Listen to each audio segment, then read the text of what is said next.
अस्सलाम वालेकुम। मैं हूँ आपका टीचर राशिद सूरी और आज हम बात कर रहे हैं लोगो मेकिंग के बारे में कि लोगो जो हमारे पास मुख्तलिफ़ किस्म के होते हैं, जैसे 7 टाइप्स के लोगो हैं। तो वो किस तरह के लोगोज़ होते हैं, कौन से लोगो जो हैं वो आपके एब्स्ट्रैक्ट होते हैं, कौन से लोगो आपके जो हैं वो पिक्टोरियल होते हैं।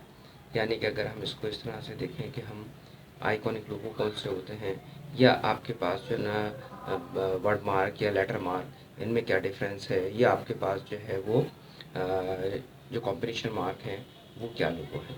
तो चलिए पहले तो हम देखते हैं कि हमारे पास जो आइकॉनिक या सिंबॉलिक लोगो होते हैं वो किस तरह के लोगो होते हैं। एक्चुअली जो हमारे पास सिंबॉलिक लोगो है, पहली बात तो मैं आपको ज़रा ये बता दूं कि हमारे पास जो लोगो होता है, लोगो होता क्या है।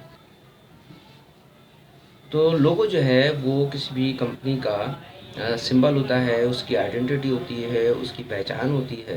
तो अब ये लोगो जो है हम किसी भी कंपनी के लिए भी डिज़ाइन कर सकते हैं, किसी प्रोडक्ट के लिए भी डिज़ाइन करते हैं कि हम लोगो जो बना रहे हैं वो किस चीज़ के लिए बना रहे हैं, और आया हमें कौन किस टाइप का लोगो डिज़ाइन करना है। यानी कि अगर हम कोई कंपनी का लोगो बना रहे हैं या किसी प्रोडक्ट के लिए बना रहे हैं, तो प्रोडक्ट में हम कौन से लोगोज यूज़ करेंगे, या अगर हम लोगो बना रहे हैं किसी कंपनी के लिए, तो हम का उस कंपनी के लिए किस तरीके से एक आइडिया निकाल रहे हैं। तो सबसे पहले हम बात करते हैं सिंबॉलिक या आइकॉनिक लोगों की। तो सिंबॉलिक लोगो या आइकॉनिक लोगो ये होते हैं, एक्चुअली दो टाइप के लोगोस होते हैं हमारे पास। यानी कि इसकी दो कैटेगरीज होती हैं। एक आपकी होती है जिसे हम कहते हैं पिक्टोरियल लोगोस, और दूसरी हमारे पास होती है एब्स्ट्रैक्ट लोगोस। पिक्टोरियल लोगोस वो लोगो होते हैं जिसमें आप कोई ना कोई इमेजेस जो है वो इमेजेस की शक्ल में कोई लोगो आप डिज़ाइन करते हैं।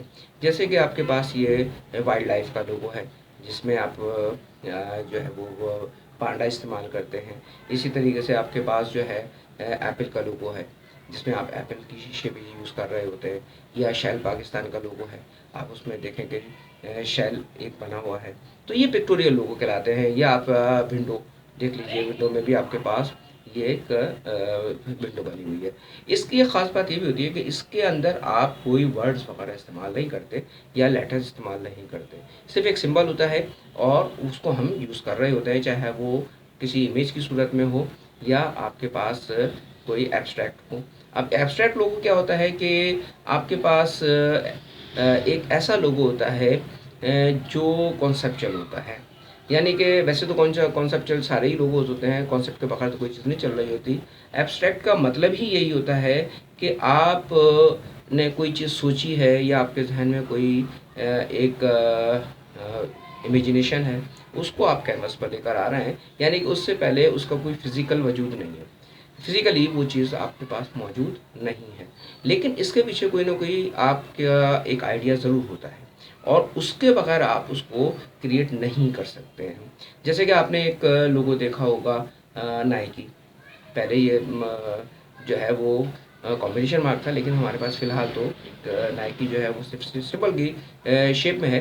जो एक सिंबल एक साइन बना हुआ है, और उसका एक कॉन्सेप्ट जो होगा, जो भी है इसका जो भी एक कॉन्सेप्ट है, लेकिन विदाउट कॉन्सेप्ट नहीं है। उसके अंदर अगर आप गौर करें और उसको देखते हैं तो उसमें एक तेज़ी नज़र आ रही है, उसके अंदर एक स्पीड नज़र आ रही है। तो वो उस चीज़ को शो कर रही होती है। जैसे कि आप एक पेप्सी का लोगो देखें, अगर हम इसकी थोड़ी सी स्टडी करें तो हमें पता चलता है कि हमारे पास जो पिछला जो पेप्सी कोला का लोगो था वो कुछ और किस्म का था, और इस वक्त जो है उसमें थोड़ा सा मॉडिफिकेशन आ गया। अब उसको अगर आप स्टडी करते हैं तो आप देखते हैं कि वो ये ऐसी चीज़ दिखाना चाह रहे हैं कि गैलेक्सी में हमारा एक जो लो वर्ल्ड है, और उसके ऊपर ये शेप जो नज़र आ रहा था हमें, वो कई साल के बाद जब वो गैलेक्सी पे नेक्स्ट जनरेशन पे जाएगा तो उसका शेप किस तरह मूव हो जाएगा। यानी कि कोई ना कोई कॉन्सेप्ट इसका ज़रूर होता है। अगर कॉन्सेप्ट नहीं होगा तो आप उसका काम नहीं कर सकते। इसी तरीके से अगर आप टोयोटा का लोगो देख लीजिए, ये भी एक सिंबल है, लेकिन इसके पीछे भी एक पूरा एक कॉन्सेप्ट चल रहा है।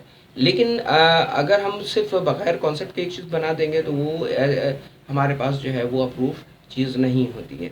तो इसमें हमें कोई भी साइन बना सकते हैं, कोई भी चीज़ बना सकते हैं, लेकिन उसके पीछे एक कॉन्सेप्ट होगा और उसके अंदर हम टाइपोग्राफी या कैलीग्राफी वगैरह कोई ऐसी इस्तेमाल नहीं करेंगे। तो ये तो आपके पास सिंबॉलिक लोगो हैं या आपके पास आइकॉनिक लोगो हैं, जिसमें आपके पास जो है कोई भी सिंबल बनाया जा सकता है, और सिंबल चाहे वो पिक्चर की सूरत में हो, पिक्टोरियल हो, या आपके पास एब्स्ट्रैक्ट हो। अच्छा, सेकंड आपके पास आता है, सेकंड कैटेगरीज में हम आते हैं जिसको हम टाइप लोगो या वर्ड मार्क कहते हैं। अच्छा, अब ये वर्ड मार्क और टाइप लोगो ये भी हमारे पास ज़रा थोड़ा सा मैं क्लियर कर दूं कि ये करते क्या हैं कि ये होते क्या हैं कि एक होता है हमारे पास टाइप लोगो, दूसरा होता है हमारे पास वर्ड मार्क लोगो। इसमें कॉमन चीज़ ये है कि आपके पास टाइपोग्राफी इस्तेमाल की जा रही है, या तो आप किसी भी कंपनी के शुरू के लेटर्स इस्तेमाल कर रहे हैं, यानी कि आप इनिशियल किसी भी कंपनी का ले रहे हैं, जैसे सपोज़ आप IBM वगैरह इस्तेमाल कर रहे हैं, या आप ह्यूलेट पैकर्ड का जो है HP यूज़ कर रहे होते हैं। ह्यूलेट पैकर्ड भी आपके पास मिलेगा, लेकिन HP भी मिलेगा।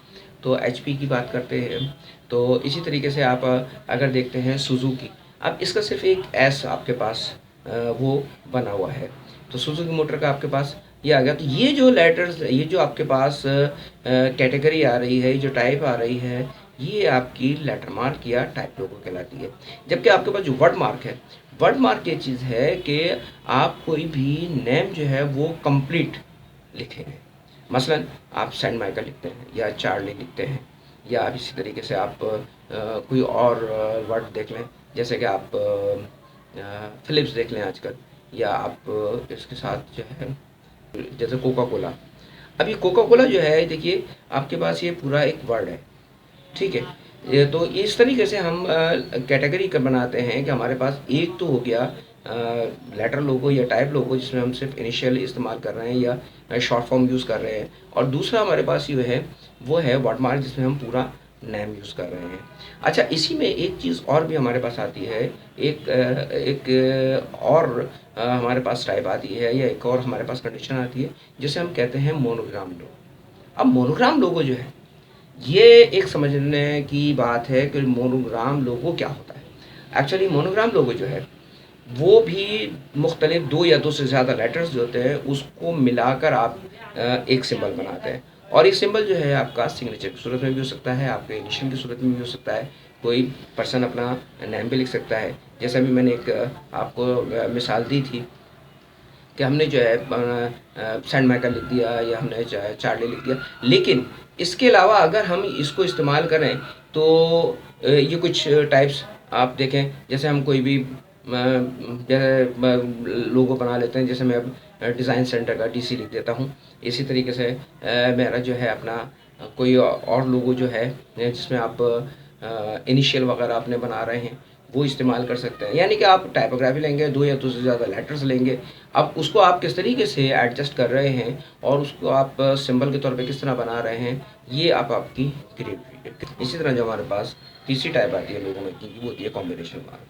अच्छा, कॉम्बिनेशन मार्क वो लोगोज होते हैं जिसमें आप लेटर टाइप भी यूज़ करते हैं, मोनोग्राम टाइप भी यूज़ करते हैं, कोई पिक्चर भी यूज़ कर सकते हैं, तो वर्ड मार्क भी वर्ड मार्क लोगो भी यूज़ कर सकते हैं। यानी कि तमाम लोगोज आप इसके अंदर जब मिक्स कर सकते हैं और उनसे जो चीज़ बनाते हैं वो से कहते हैं हम कॉम्बिनेशन मार्क।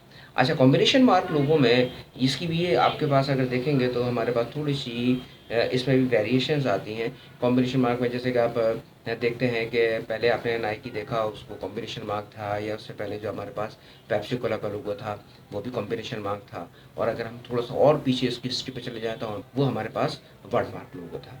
इसी तरीके से अगर हम थोड़ा सा दूसरी तरफ चले, जैसे कि हम चले आते हैं जनाब ये अपना टोयोटा की तरफ, तो टोयोटा में भी हमारे पास कॉम्बिनेशन मार्क लोगो आ रहा है, या प्यूमा की तरफ चले जाइए तो ये भी आपके पास एक कॉम्बिनेशन मार्क लोगो है। लेकिन इसके साथ साथ हमारे पास एक लोगो और भी होता है जो कॉम्बिनेशन मार्क होता है, जिसे हम कहते हैं एम्बलम लोगो। ये बहुत ज़्यादा मशहूर लोगो है, मोस्टली इस्तेमाल किया जाता है, और एम्बलम लोगो में आप इमेजेस के साथ साथ उसमें आप अपना टाइपोग्राफी भी इस्तेमाल करते हैं। लेकिन इसमें एक कंडीशन है, वो कंडीशन ये है कि आप कोई भी एक सिंबल बनाएंगे, सिंबल के अंदर जो है वो फिर अपने लेटर से लिखेंगे, चाहे वो आपके शॉर्ट लेटर्स हों या पूरा नेम हो, जिससे आप KFC लिखते हैं। अब KFC में एक आपके पास कैरेक्टर भी में बना हुआ है और उसके साथ-साथ आपके पास KFC भी लिखा हुआ है। इसी तरीके से आप स्टारबक्स है। अब स्टारबक्स में भी आपके साथ आप यही देखेंगे, उसमें एक इमेज भी बना हुआ है और उसके साथ आपके पास कुछ जो लेटर्स है स्टारबक्स जो है वो भी लिखा हुआ है। तो ये जो आपके पास कॉम्बिनेशन मार्क लोगो है, इसको हम एम्बलम लोगो कहते हैं। एम्बलम लोगो के लिए ज़रूरी है कि आप कोई भी सिंबल लेंगे और सिंबल के अंदर आप कोई चीज़ वो बनाएंगे या लिखेंगे, तो वो आपका एम्बलम लोगो होता है। और इसी तरीके से हमारे पास एक लोगो की टाइप और होती है, जिसे हम कहते हैं मैस्कॉट लोगो। मैस्कॉट लोगो ये वो लोगोज होते हैं जो हम अपने कुछ ब्रांड्स के लिए बनाते हैं, कुछ करेक्टर्स। जैसे कि आपने पीनट का देखा होगा, वो आपका एक पीनट बना हुआ है। या इसी तरीके से अगर आप एक करेक्टर आप देखते हैं कि हमारे पास माइक्रोसॉफ्ट का था, जिसमें आपका पेपर क्लिप वो बना हुआ था। ये इस तरह के लोगोस जो हैं आपके पास वो आते हैं और ये बड़े अच्छे एक कैरेक्टर्स बने हुए होते हैं। इसी तरह आप गेम्स देखते हैं, उनकी भी कैरेक्टर्स कुछ आपके पास सिंबल के तौर पे इस्तेमाल हो रहे होते हैं। तो ये होते हैं आपके पास कॉम्बिनेशन मार्क।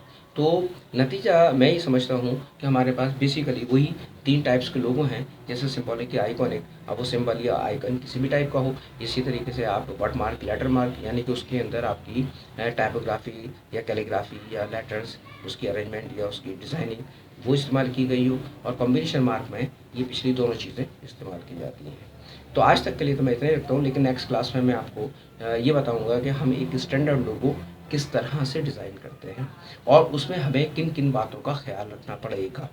क्योंकि अगर हम ये चीज़ नहीं समझेंगे और इसकी थ्योरी को नहीं समझेंगे, तो फिर हम अपना एक अच्छा आर्ट वर्क या एक अच्छा लोगो डिज़ाइन नहीं कर सकते। आज की क्लास में मैं सिर्फ इतना ही रखता हूँ और मुझे इजाज़त दीजिए। नेक्स्ट क्लास तक के लिए अल्लाह हाफ़िज़।